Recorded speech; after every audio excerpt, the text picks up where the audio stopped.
Everyone, तो कैसा रहा आपका पेपर? था ना बिल्कुल आसान। मैंने कहा भी था कि बिल्कुल आसान आने वाला है आपका क्वेश्चन पेपर। ठीक है, तो इस वीडियो में आप सभी को यहाँ पे दिख रहा होगा कि 2025 का मैंने एक क्वेश्चन पेपर लिया है जो आज ही एग्जाम में हुआ है। ठीक है, और 302 HM सेट का हमारे पास ये क्वेश्चन पेपर है और इस क्वेश्चन पेपर के पूरे सॉल्यूशन को इस वीडियो में देखने वाले हैं।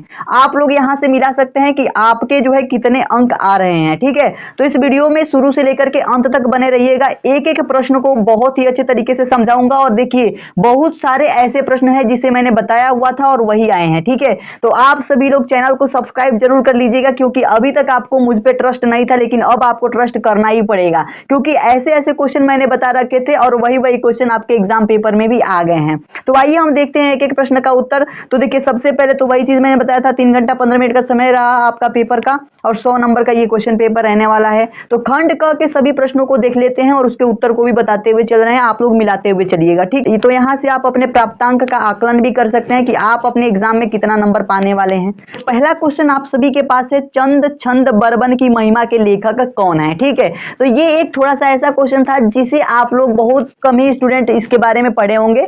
तो चंद छंद बर्बन की महिमा के लेखक जो है, यहाँ पे ऑप्शन दिए गए सदल मिश्र है, ललूलाल गंग या राम प्रसाद निरंजनी है। तो इसमें से सही आंसर होगा आपका गंग। तो गंग कवि जो है ना, यही लेखक है चंद छंद बर्बन की महिमा के। ठीक है, तो ये ऑप्शन आपका बिल्कुल करेक्ट ऑप्शन होगा। आप लोगों ने अपनी बोर्ड की कॉपी में क्या लिख करके आया है इस बात को कमेंट बॉक्स में जरूर बता दीजिएगा। ठीक है, चलिए नेक्स्ट क्वेश्चन की तरफ मूव करते हैं। मेरे आंसर बताने से पहले आप लोग कमेंट में जरूर बता दीजिएगा। अगला क्वेश्चन, वर्तमान युग में हिंदी गद्य का प्रमुख भाषा है। ठीक है, अगला प्रश्न है, वर्तमान युग में हिंदी गद्य की प्रमुख भाषा है। दोस्तों मैंने जो जो प्रश्न बताए थे वही प्रश्न आए हैं। हो सकता है कि बहुविकल्पी प्रश्न में कोई प्रश्न मैच नहीं करे क्योंकि कुछ प्रश्न ऐसे होते हैं जो नया बना करके दे देता है। वर्तमान युग में हिंदी गद्य की प्रमुख भाषा क्या है? तो आप सभी को देखिए यहाँ पे भोजपुरी, ब्रजभाषा, खड़ी बोली, अवधी। सही ऑप्शन हो जाएगा आपका 3rd नंबर ऑप्शन खड़ी बोली। ठीक है, ये ऑप्शन आपका बिल्कुल सही ऑप्शन है। ठीक है, अगर आप लोगों ने इस पे टिक किया है तो आप लोगों का क्वेश्चन बिल्कुल सही होगा इसका आंसर। ठीक है, तो 9 नंबर प्रश्न है, ज्ञानोदय पत्रिका के संपादक हैं। तो ज्ञानोदय पत्रिका के संपादक कौन है? पहला ऑप्शन है अज्ञेय जी हैं। अज्ञेय का नाम है, पूरा नाम सचिदानंद हीरानंद वात्स्यायन अज्ञेय की बात हो रही है यहाँ पे। दूसरा ऑप्शन है माखनलाल चतुर्वेदी हैं। तीसरा ऑप्शन धर्मवीर भारती और चौथा ऑप्शन है कन्हैयालाल मिश्र प्रभाकर जी।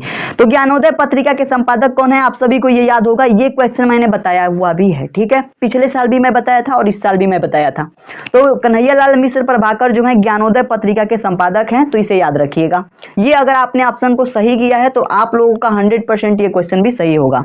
अगला क्वेश्चन आप सभी के पास है, आधुनिक हिंदी एकांकी के जनक माने जाते हैं। तो इसमें आप सभी को याद रखना है, आधुनिक हिंदी एकांकी के जनक माने जाते हैं राम कुमार वर्मा। ठीक है, तो राम कुमार वर्मा को जो है आधुनिक हिंदी एकांकी का जनक माना जाता है। ये ऑप्शन आपका सही हो जाएगा 2nd नंबर। ठीक है, आई होप कि आप लोगों ने यही ऑप्शन को आंसर में लिख करके आया होगा क्योंकि ये क्वेश्चन जो है बहुत ही इजी है, आपके क्वेश्चन बैंक में भी था। ठीक है, अब अगला जो प्रश्न है, हरिशंकर परसाई एक ख्याति लब्ध लेखक हैं। तो इसमें कौन सा ऑप्शन सही होगा? यात्रा वृत्त के लेखक हैं, समीक्षा के हैं, जीवन साहित्य के हैं या व्यंग्य विधा के?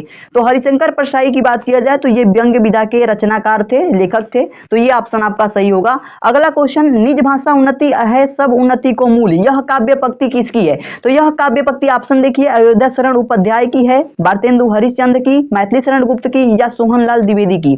तो आप सभी को याद होगा दोस्तों, बहुत ही सिंपल क्वेश्चन है ये। निज भाषा उन्नति है सब उन्नति को मूल, ये किसकी रचना है? भारतेंदु हरिश्चंद्र की रचना है। ठीक है, तो ये ऑप्शन आपका सही हो जाएगा। हाँ ठीक है, अगला प्रश्न क्या है, तार सप्तक के कवियों को राहों के अन्वेषी किसने कहा था? तो आप सभी को याद रखना है, सचिदानंद हीरानंद वात्स्यायन अज्ञेय ने कहा था। किसने कहा था? सचिदानंद हीरानंद ने कहा था, यानी कि अज्ञेय जी ने कहा था। तो ये ऑप्शन आपका सही होगा, चौथा ऑप्शन। ठीक है, आई होप यहाँ तक कोई आपको दिक्कत नहीं होगी। अब हम बात करते हैं अगले प्रश्न के बारे में। तो अगला प्रश्न बहुत ही सिंपल, अयोध्या सिंह उपाध्याय हरिऔंध की रचना इसमें से कौन है? तो आप सभी के पास ऑप्शन है भारत भारती, वैदेही बनवास, उर्वशी और गुंजन। तो आप सभी को नॉलेज के लिए बता दें कि भारत भारती जो है ये मैथिली शरण गुप्त की रचना है, उर्वशी जो है ये रामधारी सिंह दिनकर की रचना है और गुंजन आपको पता होगा सुमित्रानंदन पंत की रचना है। तो बचा कौन? वैदेही बनवास। ये ऑप्शन आपका सही हो जाएगा। वैदेही बनवास जो है हरिऔंध अयोध्या सिंह उपाध्याय की रचना है। आई होप कि आपको यहाँ तक कोई दिक्कत नहीं होगा, आप यही ऑप्शन सही करके आए होंगे। अगला क्वेश्चन आप सभी के सामने है, निम्न में से कौन प्रगतिवादी युग के कवि नहीं है? तो आप सभी को बता दें तो नागार्जुन भी प्रगतिवादी है, केदारनाथ को भी माना जाता है एक प्रगतिवादी है। अब यहाँ पे देखिए त्रिलोचन भी प्रगतिवादी, गिरिजा कुमार भी प्रगतिवादी। तो हो सकता है कि इसमें ऑप्शन देने में मिस्टेक किया हो, या फिर अगर आपका सही हो सकता है, इसमें थोड़ा सा मैं भी कंफ्यूज हूँ, तो ये ऑप्शन ही आपका सही होगा, केदारनाथ अग्रवाल, क्योंकि ये आधुनिक युग के कवि माने जाते हैं। ठीक है, तो आई होप यहां तक कोई दिक्कत नहीं होनी चाहिए। अगला प्रश्न आप सभी के पास, प्रकृति के सुकुमार कवि हैं। प्रकृति के सुकुमार कवि किसको कहा जाता है? सुमित्रा नंदन पंत जी को कहा जाता है। तीसरे ऑप्शन में विराजमान है सुमित्रा नंदन पंत, ये ऑप्शन आपका सही हो जाएगा। तो ये हो गए हमारे बहुविकल्पीय प्रश्न। अब हम बात करते हैं तीसरे प्रश्न की। तो आपको मैंने बताया था, पहले ही बताया था कि तीसरे प्रश्न में आपका गद्यांश से आधारित प्रश्न पूछा जाएगा, और पूछा भी है। तो गद्यांश में देखिए यहाँ पे बहुत ही खुशी की बात है दोस्तों, आप सभी के पास जो दोनों गद्यांश दिया था बहुत ही इजी दिया था। ये जो गद्यांश दिया गया है, आप इसमें अगर पढ़ेंगे तो देखिए इस गद्यांश को पढ़ने पर क्या पता चल रहा है? भाषा, शुरू में ही भाषा है इसमें। भाषा स्वयं संस्कृति का एक अटूट अंग है। ठीक है, तो भाषा संस्कृति भी आया है। तो ये जो कीवर्ड हैं किस चैप्टर के हैं? ये चैप्टर का नाम है। इस चैप्टर का क्या नाम है? तो यहाँ पे चैप्टर का जो नाम है हमारे पास, भाषा एवं आधुनिकता चैप्टर से लिया गया है। ठीक है, आई होप कि आपको ये समझ में आ रही होगी दोस्तों, और आप लोगों ने यही लिखा होगा।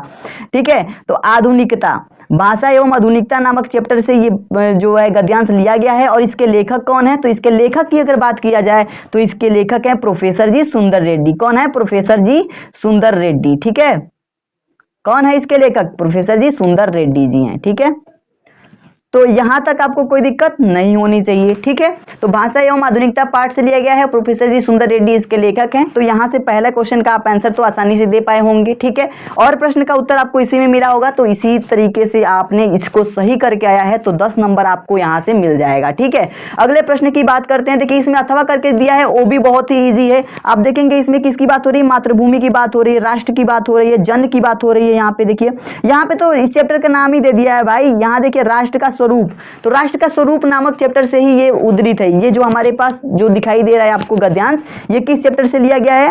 राष्ट्र के स्वरूप नामक चैप्टर से लिया गया है। राष्ट्र का स्वरूप, जिसके लेखक कौन है? इसके लेखक कौन है? तो राष्ट्र के स्वरूप के लेखक हैं डॉक्टर वासुदेव शरण अग्रवाल। कौन है? डॉक्टर वासुदेव शरण अग्रवाल।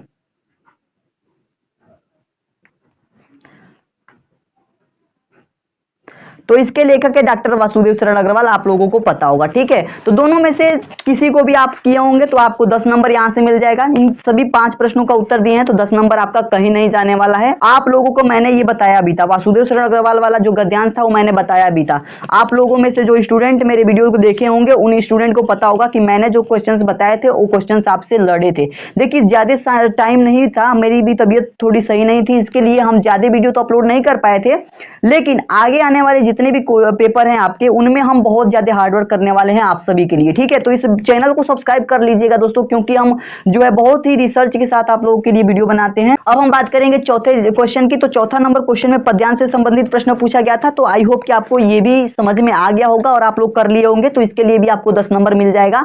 अगले प्रश्न की तरफ चलते हैं। तो अगला प्रश्न आप सभी के सामने 5 नंबर में आया था, एक लेखक का साहित्यिक परिचय देते हुए लिखिए। आप लोगों को मैंने जीवन परिचय वाली एक वीडियो बनाई थी। ठीक है, और उसमें मुझे बताया था कि कैसे आपको लिखना है और किनका किनका जीवन परिचय इंपॉर्टेंट है, ये मैंने बताया हुआ था। तो लेखक और कवि दोनों में मैंने बताया था कि किसका किसका जीवन परिचय इंपॉर्टेंट है।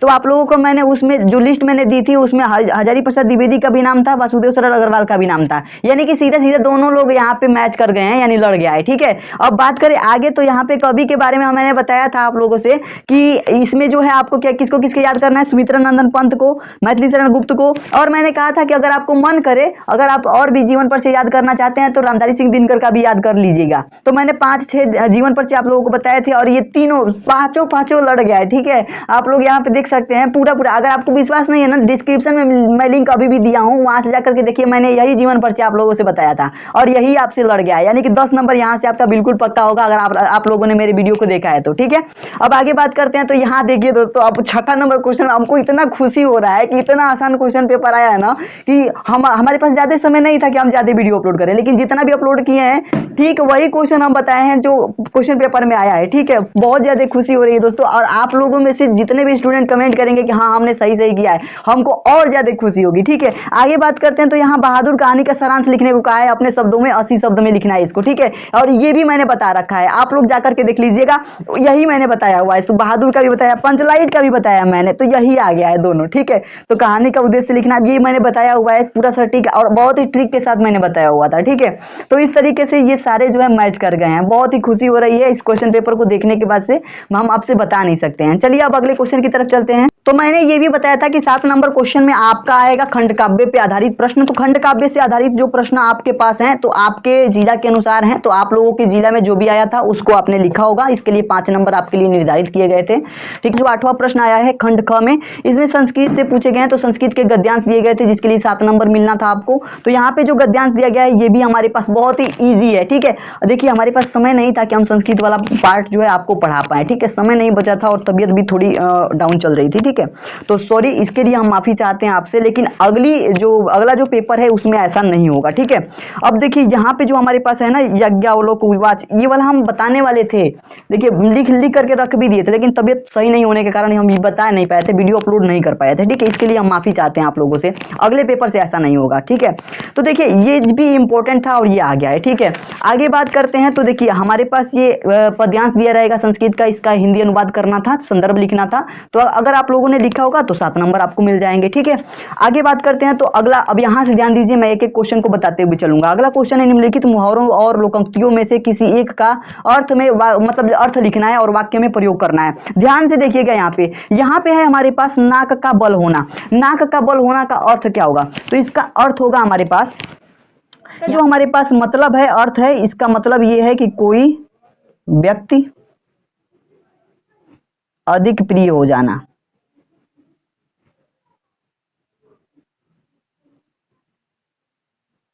इसका अर्थ क्या है? कोई व्यक्ति अधिक प्रिय हो जाना। तो केवल एक का ही हमें लिखना था। तो अगर आपको दूसरा भी पता करना है तो टोपी उछालने का मतलब है कि अपमान करना, यानी इज्जत लूटना, ठीक है, अपमानित करना।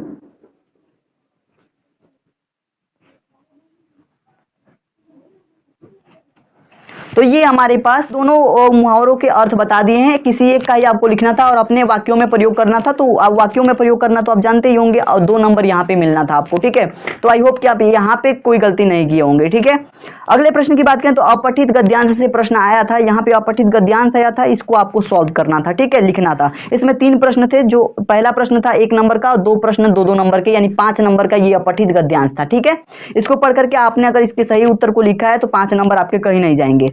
आगे बात करते हैं। तो इसमें अथवा करके दिया था, ठीक है, यही अपठित गद्यांश है। अब यहाँ पे हिंदी व्याकरण की बात करेंगे। हिंदी व्याकरण में भी बहुत सारे ऐसे प्रश्न हैं जो बहुत ही इजी है, ठीक है। अब देखिए यहाँ पे इतना मजा आने वाला है ना दोस्तों, अभी बहुत इजी।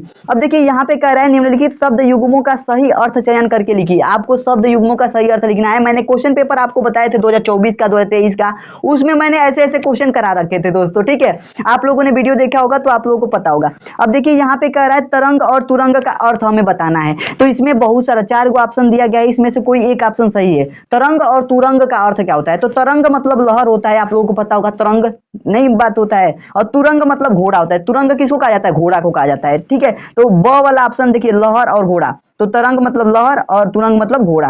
घोड़ा और लहर ये लिखा है ना, तो ये गलत हो जाएगा, क्योंकि देखिए इसका जो क्रमशः है, मतलब कि क्रम जो है इसी तरीके से होना चाहिए। तो तरंग मतलब लहर और तुरंग मतलब घोड़ा। तो ब वाला ऑप्शन आपका सही हो जाएगा, यानी इसका उत्तर आपका होगा ये वाला, ठीक है, ब वाला।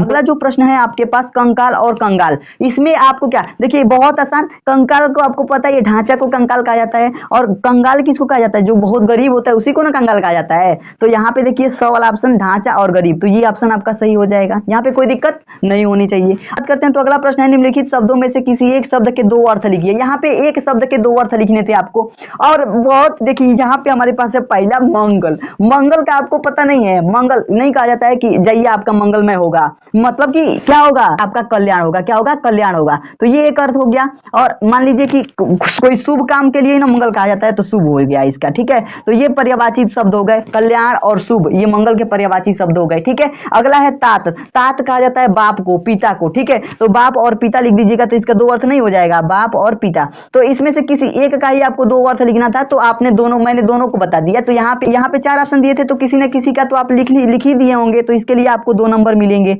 ठीक है। तो यहाँ से अपने नंबर को काउंट करते हुए चलिएगा, ठीक है। आगे बात करते हैं। तो अगला जो प्रश्न है, निम्नलिखित वाक्यांशों के लिए एक सही शब्द का चयन करके लिखिए, ठीक है। अब यहाँ पे क्या करना है, अनेक शब्द के लिए एक शब्द वाला क्वेश्चन है। जैसे कि किए गए उपकार को मानने वाले को हम क्या कहते हैं, तो जो उपकार किया गया रहता है तो उसको मानने वाले को कहते हैं कृतज्ञ। क्या कहते हैं, कृतज्ञ। तो इसमें स वाला ऑप्शन सही हो जाएगा। कितना इजी है, बहुत इजी है ना, बिल्कुल इजी है, ठीक है।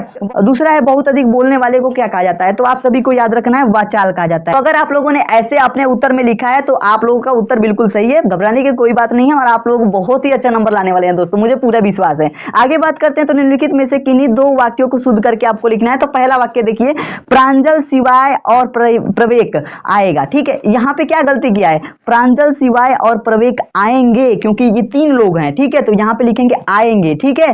तो यहाँ पे आएंगे लिखेंगे, आएगा नहीं लिखा जाएगा, ठीक है। तो ये गलती था, तो यहाँ पे आपने शुद्ध कर दिया। अगला जो है, रमेश पुस्तक को पढ़ता है, तो रमेश पुस्तक पढ़ता है, ये शुद्ध होगा, ठीक है। ऐसे लिख सकते हैं। तो ये दो वाक्य हमने शुद्ध कर दिए, ठीक है। आप लोग अपने हिसाब से जो आपको इजी लगा होगा वो किए होंगे, इसके लिए 2 नंबर आपको मिलने वाले थे। अगला जो टॉपिक है ना, ये मोस्ट इंपोर्टेंट टॉपिक, जो कि हमारा बताया हुआ बिल्कुल लड़ गया है। हम आपको रस छंद अलंकार के बारे में एक वीडियो अपलोड किए थे, जिसपे 2000 लगभग 2000 नहीं तो 1.7 के व्यूज गया था, ठीक है। उतने लड़के 1700 लड़के उस वीडियो को देख चुके थे, यानी 1700 लड़कों का एकदम बहुत ही मतलब हमको खुशी हो रही है कि आपका जो मैंने जो क्वेश्चन बताए हैं वो क्वेश्चन आप सभी के एग्जाम में आए हैं और आप लोगों को खुशी मिली होगी इसको देख करके, ठीक है। तो इस बात को लेकर के हम खुश हैं। हास्य रस के बारे में मैंने बताया था, तो रस भी आपका लड़ गया, ठीक है।